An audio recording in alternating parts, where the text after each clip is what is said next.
Ya, jadi kita akan belajar salah satu unit dari utilitas ya. Jadi ada namanya salah satu tugas utilitas itu bagaimana dia menyediakan air proses, utilitas penyediaan air proses. Ya, jadi kalau secara umum air kan bisa digunakan untuk air pendingin, air umpan boiler, ini motor, ada air sanitasi, rumah tangga. Rumah tangga itu kalau misalnya industri itu punya perkantoran, toilet dan sebagainya itu masuk di rumah tangga. Kita untuk toilet sanitasi. Dan ada air proses, kita gunakan itu untuk pelarut di reaktor dan sebagainya. Nah, kalau air itu di dunia berkurang atau bertidak? Ya, tetap ya. Cuma kualitasnya yang berkurang karena adanya aktivitas manusia yang mencemari air yang ada. Seperti itu. Jadi ada namanya siklus air. Nah, air ini kalau kita gunakan kemudian kita tidak olah dulu sebelum dia, ya sudah berkurang kualitasnya. Itu penyebab kualitas air berkurang. Secara siklus air ya seharusnya komposisi air di bumi tetap sama ya selama Allah menghendaki, ya selama Tuhan menghendaki. Kan dia hanya bersiklus, entah dia dalam bentuk uap kah atau dalam bentuk padatan. Ya kalau misalnya ada pemanasan global, berarti suhu di bagian kutub itu yang harusnya masih menggunung itu air malah menjadi cair, makanya tinggi air laut semakin naik. Tapi kuantitasnya tetap ya, yang namanya air H2O kuantitasnya tetap, dia hanya berubah wujud ya. Ada yang menjadi cair, ada yang menguap, terkondensasi dan sebagainya. Nah, apa itu air proses? Jadi kalau dengar air proses, ini dulu yang mesti diluruskan, dipahami tak? Jadi kalau air proses, berarti air yang digunakan dalam bidang, misalnya ya, air itu digunakan dalam bidang manufaktur atau proses perawatan dalam produksi. Proses perawatan. Ya, proses juga itu. Contoh misalnya kita sudah menggunakan alat sekian lama, terus kita mau lakukan perawatan, misalnya kita mau melakukan pembilasan menggunakan air, berarti itu masuk di air proses juga namanya, karena salah satu proses untuk membuat alat itu bertahan gitu kan. Nah, air dari, karena tidak dibilang air perawatan, tidak ada. Jadi kalau air untuk perawatan berarti dia masuk sebagai air proses. Tidak dibilang air perawatan, air untuk perawatan, tidak ada air proses, dia masuk di air proses. Jadi air untuk pelarut juga masuk di air proses. Air dari utilitas yang sudah ditreatment, jadi maksudnya ada unit utilitas yang mengolah air, dia treatment, dia olah. Jadi dia semacam treatment bebas mineral pengotor dan pH netral sehingga bisa digunakan untuk melarutkan. Jadi tadi air proses untuk perawatan dalam produksi, kemudian ada juga untuk melarutkan. Jadi kalau kita gunakan itu untuk melarutkan, berarti dia masuk ke bala air proses.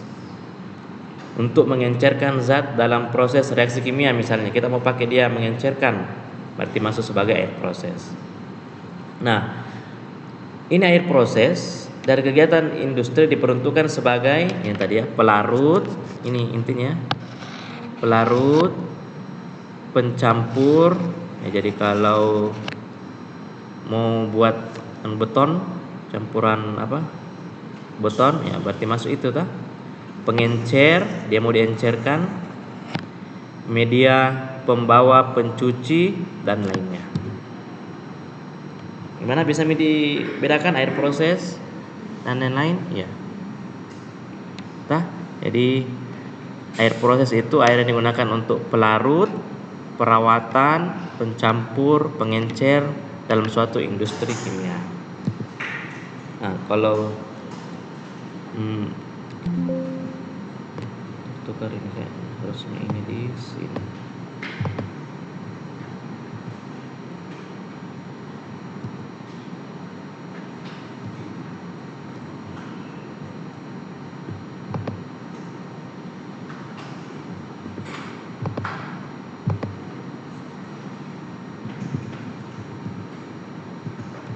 Ya. Jadi kalau kita lihat tadi air di bumi ya, tertukar dari ini slide-nya. 71% dari permukaan bumi ada air tawar cuma 2,6%.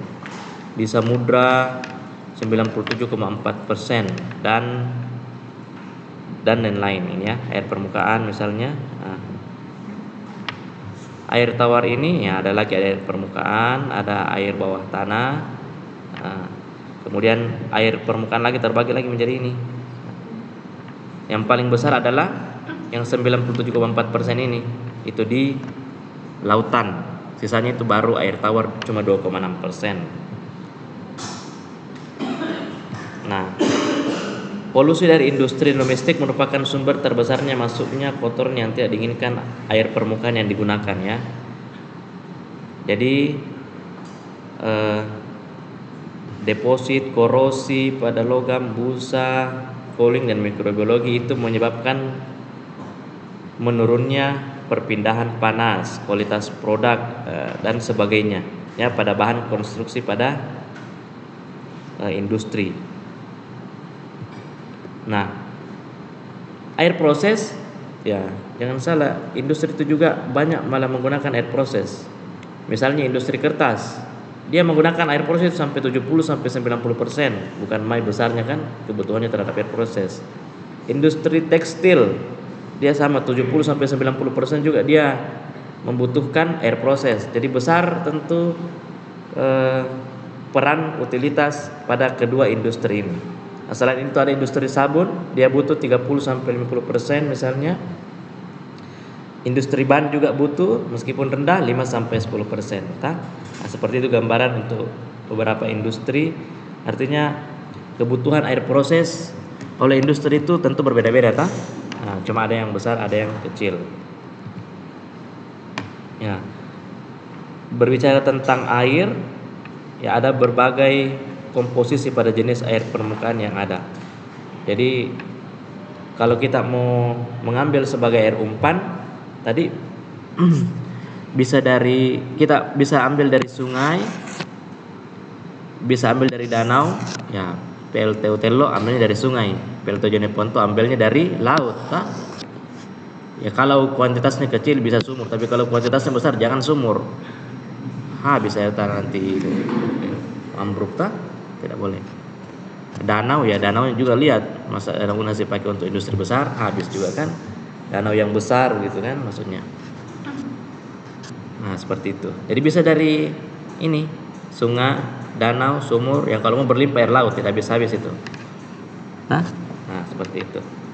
Nah, parameternya ada berbagai macam, ada silika, dia tidak sendiri tapi dia kadang berikatan dengan oksigen jadi SiO2 ya.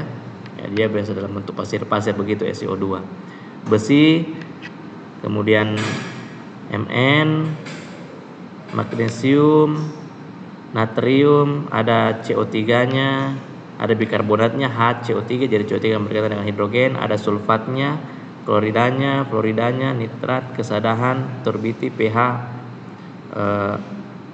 warna dan TDS, solid terlarus. Nah, jadi ini maksudnya pada umumnya ya sungai ya sekitaran inilah dia. Jadi tapi masing-masing sungai beda, tapi ini hanya memberikan gambaran kira-kira bagaimana itu isi dari masing-masing jenis air yang kita menggunakan sebagai air yang mau kita kita menggunakan sebagai air proses nantinya. Nah, bisa jadi ini, bisa dari keempat ini.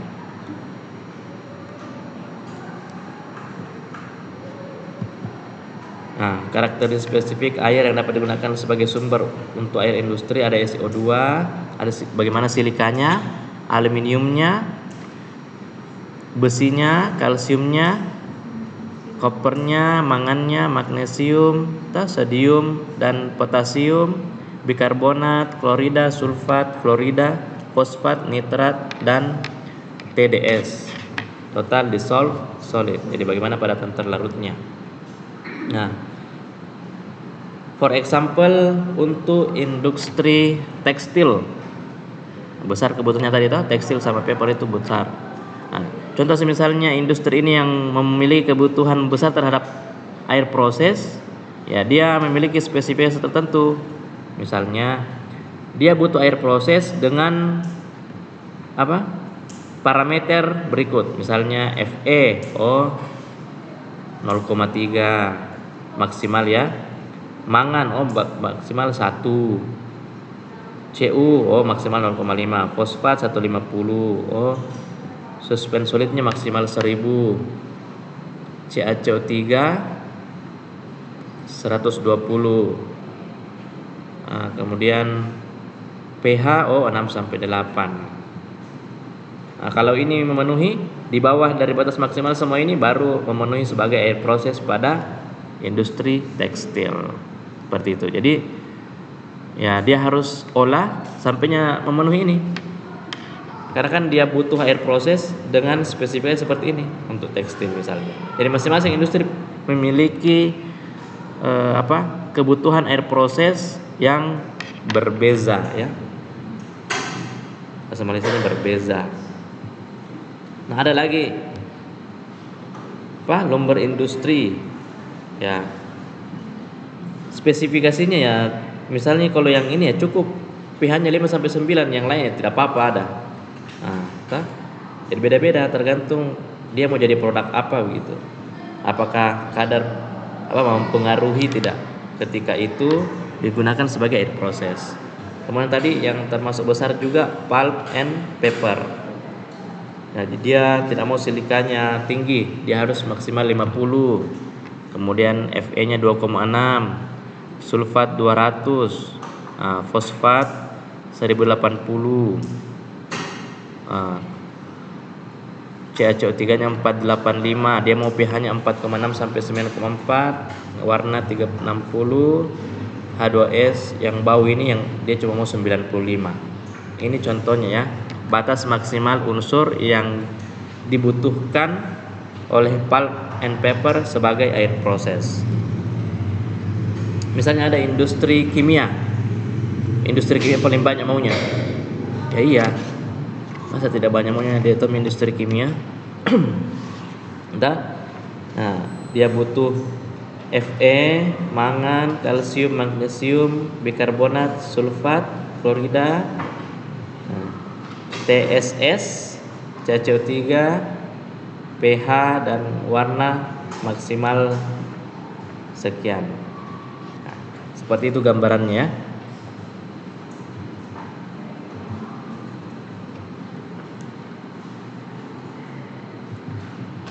Ada petroleum industri.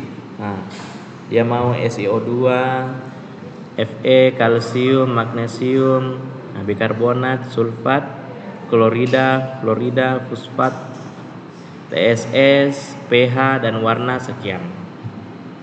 Itu maksudnya gambaran itu bahwa ternyata setiap jenis industri memiliki kebutuhan air proses yang berbeda-beda. Jadinya intinya seperti itu. Metal industri dia mau sulfatnya, fosfatnya, TSS-nya, CaCO3-nya, Cl4 sama H2S-nya sekian. Jadi air proses itu digunakan dalam berbagai macam industri, itu harus memenuhi beberapa syarat. Misalnya industri kertas dia mau harus bebas Fe. Industri fermentasi dia harus bebas mikroorganisme. Iya, kan dia mau pakai fermentasi. Kalau ada campuran mikroorganisme lain bagaimana caranya? Mengacaukan proses biologinya kan? Industri makanan dan minuman, food and drink, dia mau bebas koliform. Iya. Kalau kita terkontaminasi koliform langsung tumbang ya. Mikroba patogen merugikan dan kesadahan rendah, merusak jika terkontaminasi pada produk pangannya berbahaya. Industri PAM dia mau yang bebas zat kimia untuk prosesnya. Kemudian dan jenis industri lain yang menggunakan air dalam prosesnya. Intinya air proses digunakan dalam berbagai macam industri, itu memiliki masing-masing beberapa syarat spesifiknya tergantung kebutuhan prosesnya. Info penting, besi dan mangan itu merupakan parameter penting pada industri tekstil misalnya, karena kehadiran besi dan mangan akan mengganggu dalam proses pewarnaan dan memberikan flek atau noda pada lembar kertas. Nah, kira-kira bagaimana caranya identifikasi itu logam besi dan mangan? Kadar besi, kadar mangan. Bisa pakai AAS, Nah, jadi kita lakukan destruksi. Kalau sampel padatan kan destruksi kering dulu, baru destruksi basah. Tapi kalau dia sampelnya cairan, berarti dia langsung destruksi basah, dilarutkan sampainya betul-betul semua larut, tidak ada lagi TSS-nya. Kalau sudah larut semua, baru diinjeksi. Diukurlah menggunakan AAS dengan prinsip hukum lambar bir. Bila seberkas cahaya monokromatis melalui suatu media transparan, maka besarnya intensitas cahaya yang diserap sebanding dengan konsentrasi. Dilihat nih intensitas cahayanya, oh sekian kadar besinya. Mangan, semakin tinggi intensitas cahaya, oh semakin tinggi mangannya. Dapat nih kadarnya. Itu sebagai persyaratan ya, salah satu persyaratan parameter penting untuk air proses misalnya pada industri tekstil. Nah, ini contoh pengaruh dari kotoran. Ya kalau misalnya ada parameternya ini, itu TSS bisa membuat pengolahan air proses kita memiliki kerak. CS4 bisa kerak plus korosi, MgCl2 bisa kerak bisa korosi. Ya. Jadi seperti itu. Ada bisa membuat banyak busa. Cara pengolahannya berarti kalau jadi dalam penanganan, jadi kalau kita ingin mau mengolah air menjadi air proses, ya tidak tentu sama. Itu pun kalau kita ganti lagi sumbernya, sumber cairannya berbeda lagi. Intinya air umpan kita analisa, tetapi ya bagusnya kita punya unit yang lengkap supaya nanti kita bisa sesuaikan. Oh, ini kadar ini tinggi. Oh, berarti dia lewatkan di alat yang berfungsi untuk softening, sterilisasi dan sebagainya. Seperti itu. Jadi ada pengondisian. Sama juga dengan pembuangan limbah, tidak harus bilang semuanya. Disesuaikan saja dengan hasil analisa yang mana yang melewati baku mutu. Nah.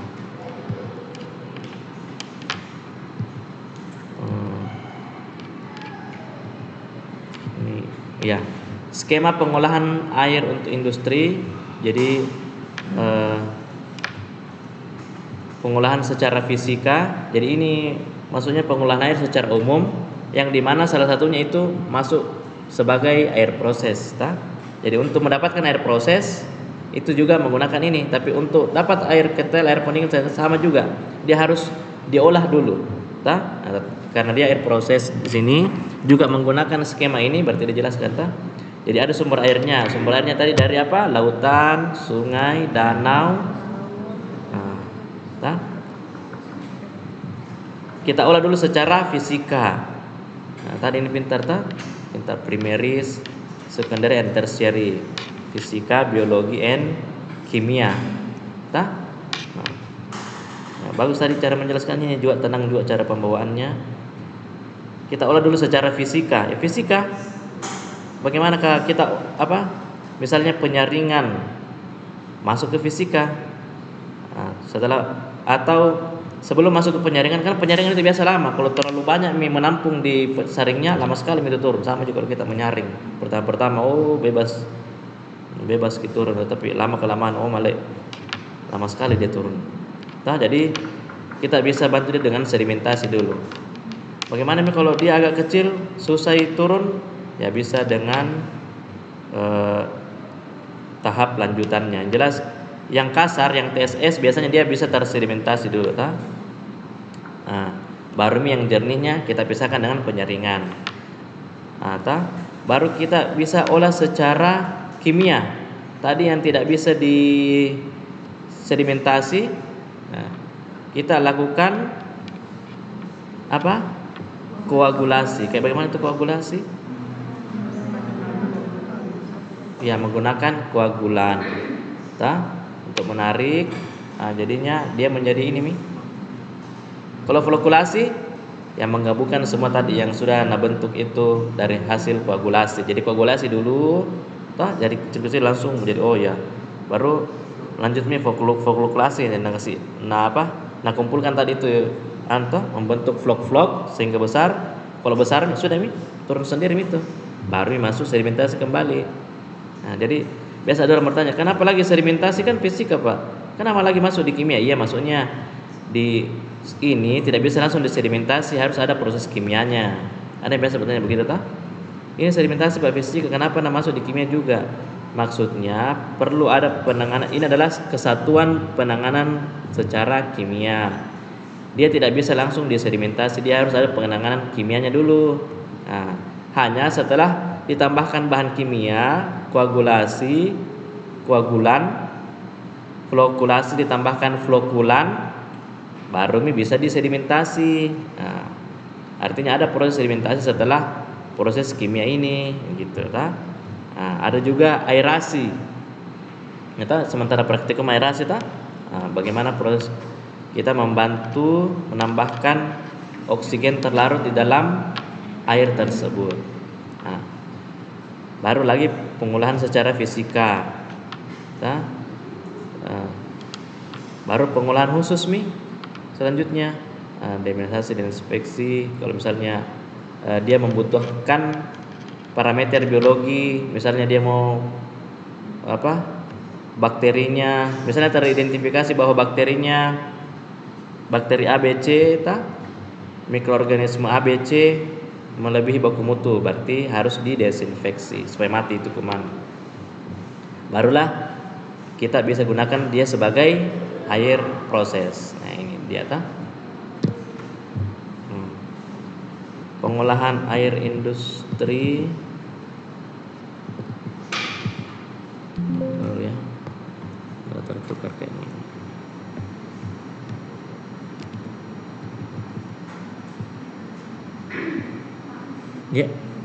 Ya. Kira mau bertanya. Lihat sini ya.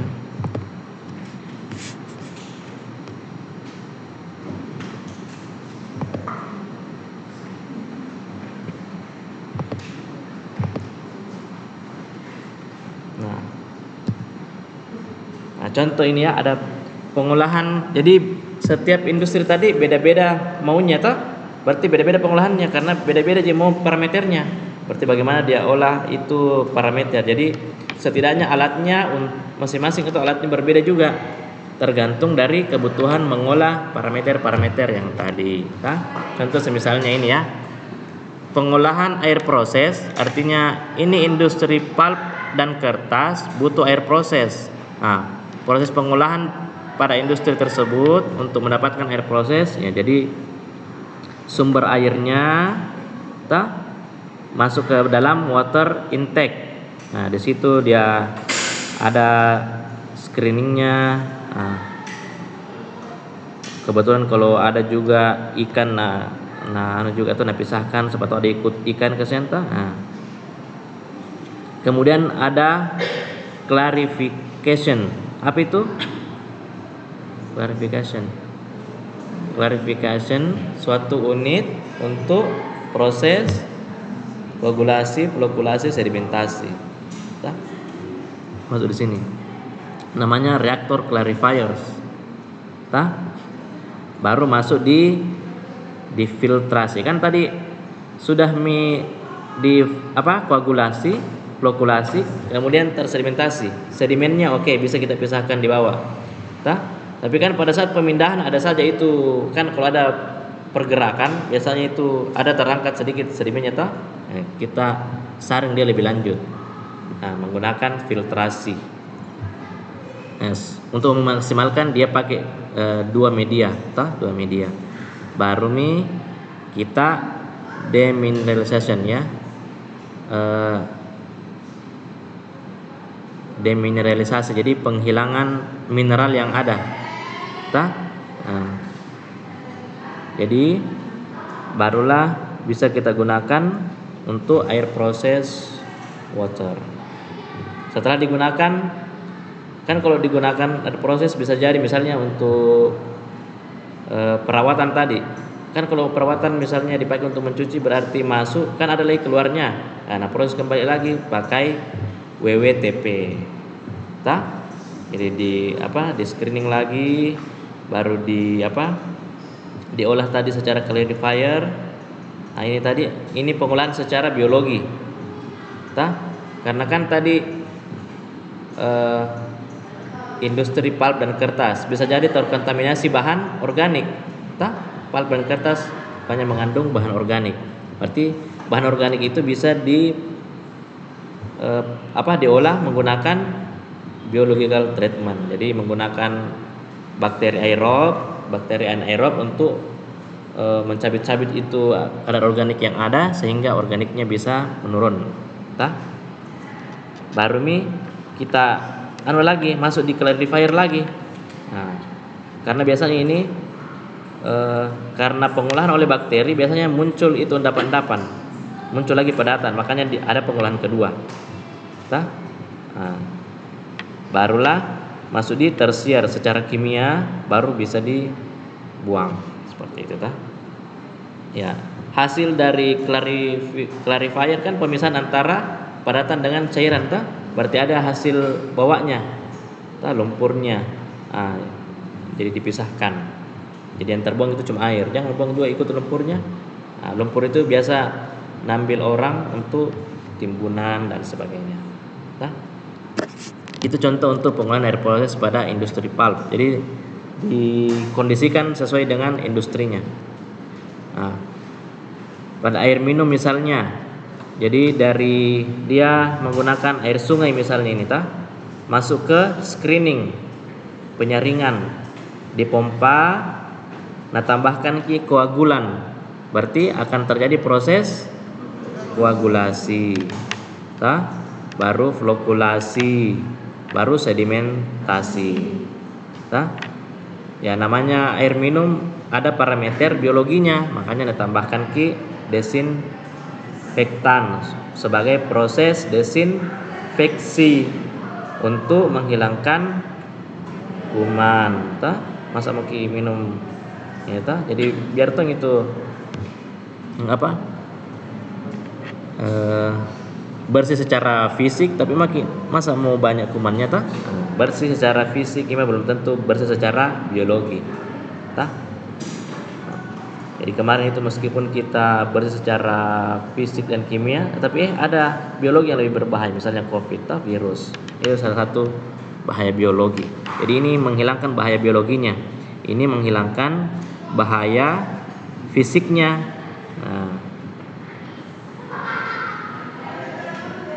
Sedimentasi, ini hasil sedimennya otomatis dibawa ke yang ingin menggunakan limbah pada tersebut.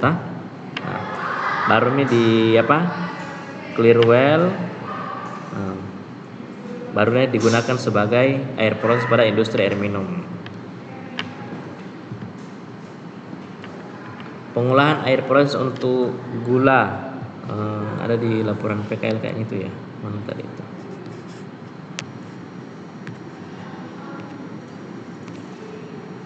Ya pokoknya tidak ada di sini flow sheet-nya.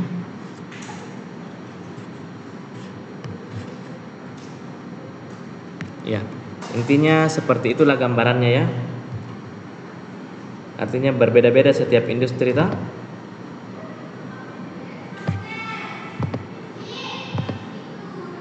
cuma secara umum misalnya ini ya. Ada air baku dari sungai ke danau, tampung baru ada koagulan dengan flokulan, baru sedimentasi, selatnya dipisahkan.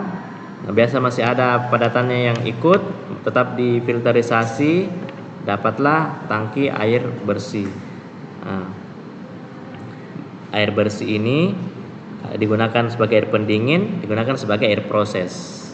Proses nanti menghasilkan limbah cair, kemudian diolah menjadi air limbah yang sesuai dengan baku mutu.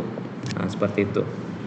digunakan sebagai air pendingin, digunakan sebagai air demin, air pembangkit listrik. Nah, jadi seperti itu gambaran untuk pengolahan air industri secara umum. Karena ya pengolahan ini digunakan juga sebagai air proses, digunakan juga sebagai air pendingin. Cuma air pendingin kan nanti bakalan ada lagi tahap selanjutnya ada cooling towernya.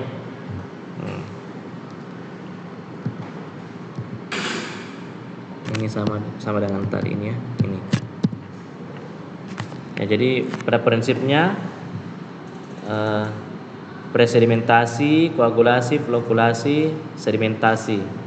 Maksudnya ini dia cuma bedakan ini kan sedimentasi pada proses setelah proses kimia. Kalau ini langsung TSS-nya langsung pisahkan, tapi pada prinsipnya sama. Ini sedimentasi sebelum proses kimia, ini sedimentasi setelah bantuan proses kimia, baru filtrasi dapat air bersih. Itu kalau misalnya dia hanya membutuhkan parameter yang rendah ya. Seperti itu.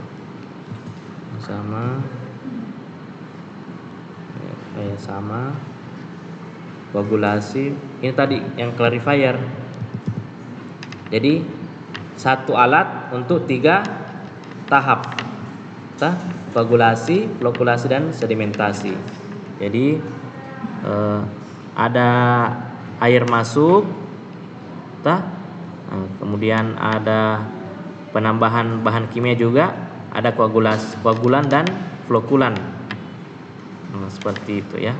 Jadi pada saat masuk nomor 1 ya, di sini proses tambahkan koagulannya. Sehingga terjadi koagulasi, baru kita bentuk lagi vlog di sini.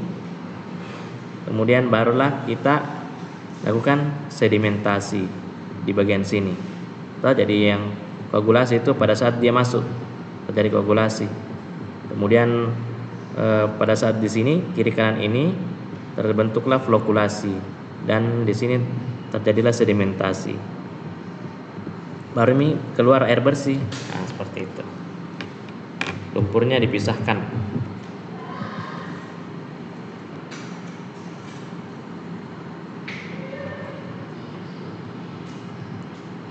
Nah, ini tipe-tipe clarifiernya ya.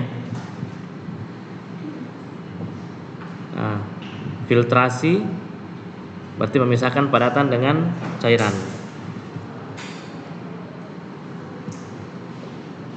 Ada yang sistemnya continue, ada yang semi continue, ada yang batch, sekalian ditampung langsung disaring. Ada yang continue, jalan saring, Atau ada yang semi continue, jalan tampung saring, jalan tampung saring, gitu. Jadi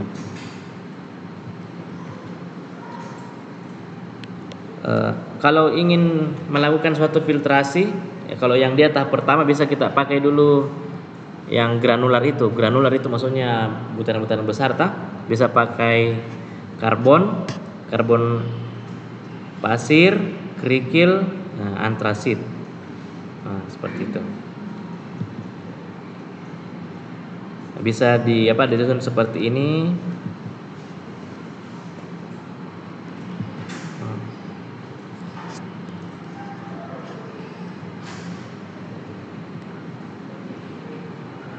Bisa dikasih pasir kasar, pasir halus. Ya kalau kita menyaring pasir kan biasa itu dapat pasir kasar, ada pasir halus ada. Kalau dia 2 mm ke bawah berarti kalau pasir kasar itu air yang disaring tidak terlalu kotor. Kalau pasir halus red fluid tidak terlalu tinggi, hanya singkat, diharapkan dia mampu memisahkan bakteri dan semaksimal mungkin. Artinya bakteri juga diharapkan ikut di pasir itu. Dan biasanya bakteri suka itu yang pasir halus ini. Dia suka hinggap di media yang pasir halus seperti itu. Lapisan kerikil juga bisa. Jadi ada bisa lapisan media pasir, bisa juga pakai kerikil. Itu untuk penyaringannya ya. Bisa pakai kerikil halus, bisa pakai kerikil kasar. Nah, seperti ini. Jadi air masuk menggunakan melewati media tersebut. Nah, kemudian sampai di bawah sini baru ini sebagai hasil saringannya, air tersaring keluar seperti itu.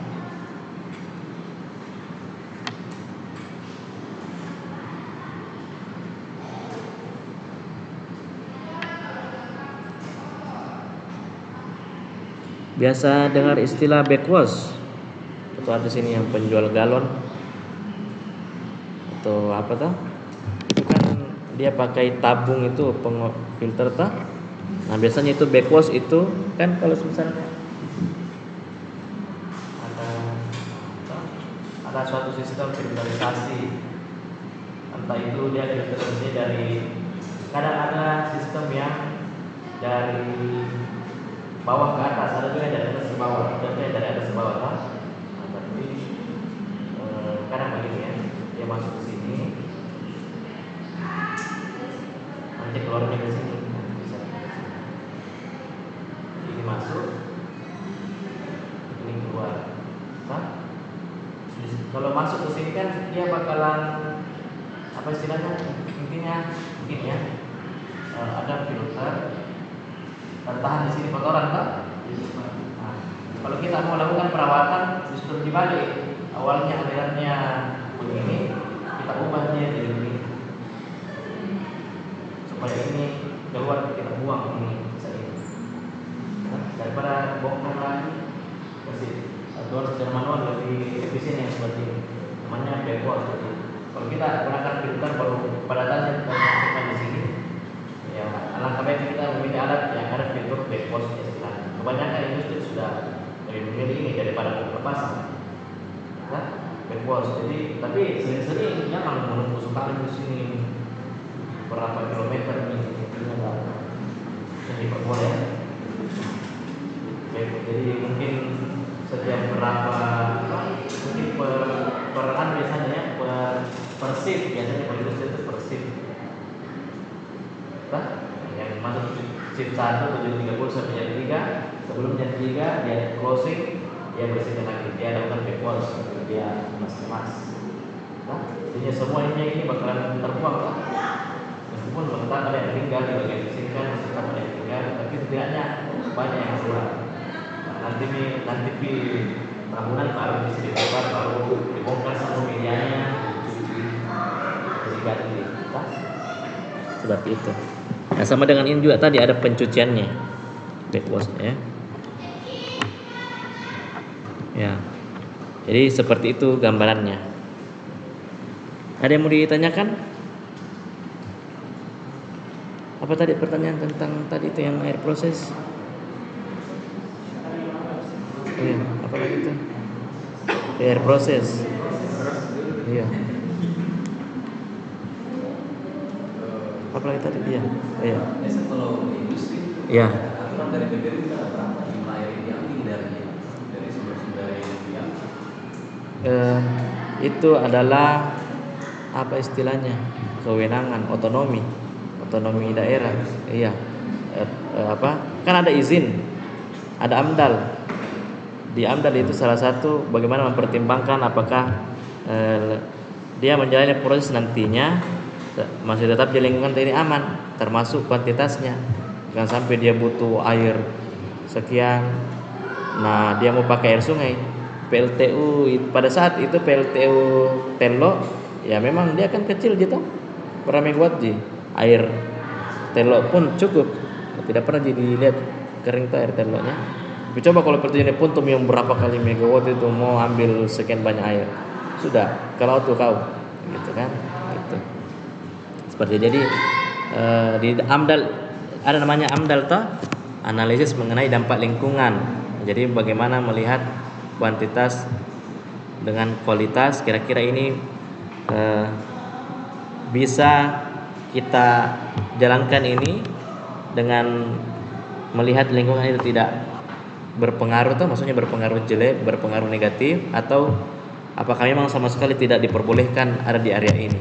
Nah seperti itu. Ada lagi yang mau ditanyakan?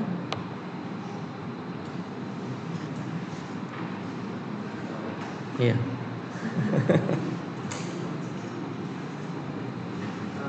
Mau bertanya Mas? Iya, silakan. Tadi kan sebetulnya Iya. propertitas Pak, dia tergabung nih desalinasi sama mineralisasi.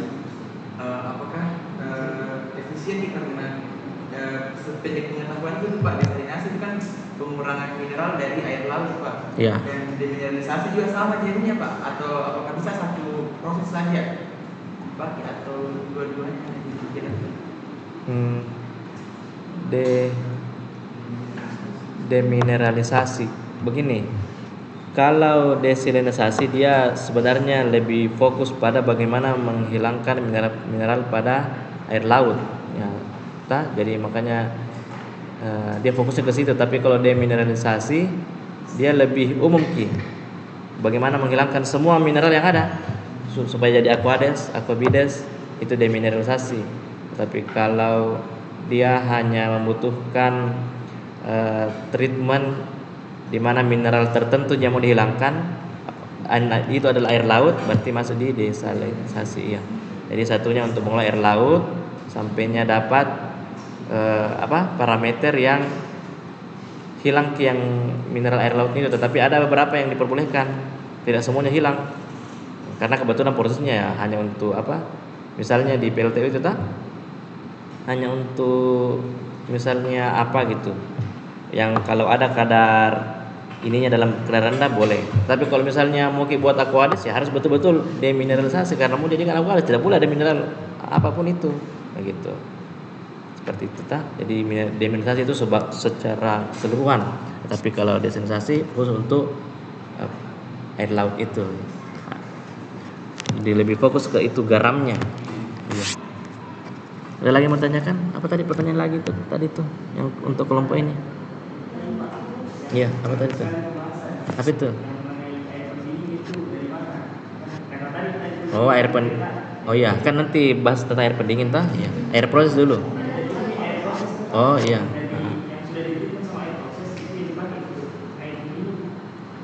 Maksudnya pengolahan air itu satu, tetapi itu juga yang dipakai ke air proses, itu juga dipakai untuk air pendingin. Cuma untuk air pendingin ada lagi tahapan selanjutnya. Satu di pengolahannya. Yang gambar itu tadi kan? Tadi itu pengolahan air. Ini ya, pengolahan air 1 kali Ji.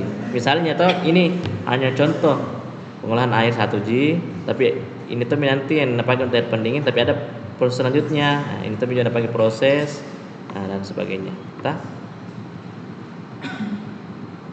Intinya ciptakan dulu air yang dimana bisa digunakan untuk ketiganya. Baru kalau memang proses selanjutnya butuh treatment khusus, baru lanjutkan selanjutnya.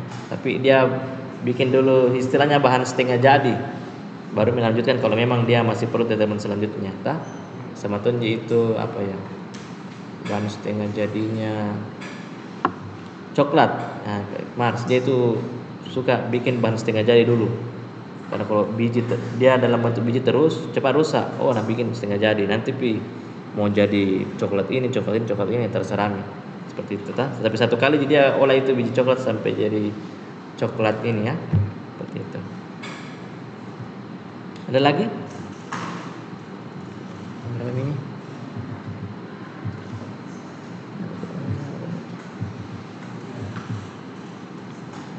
ya. Oke, untuk bertemu ya. Terima kasih atas perhatiannya. Orang yang terbaik adalah yang bisa memberikan apapun itu selalu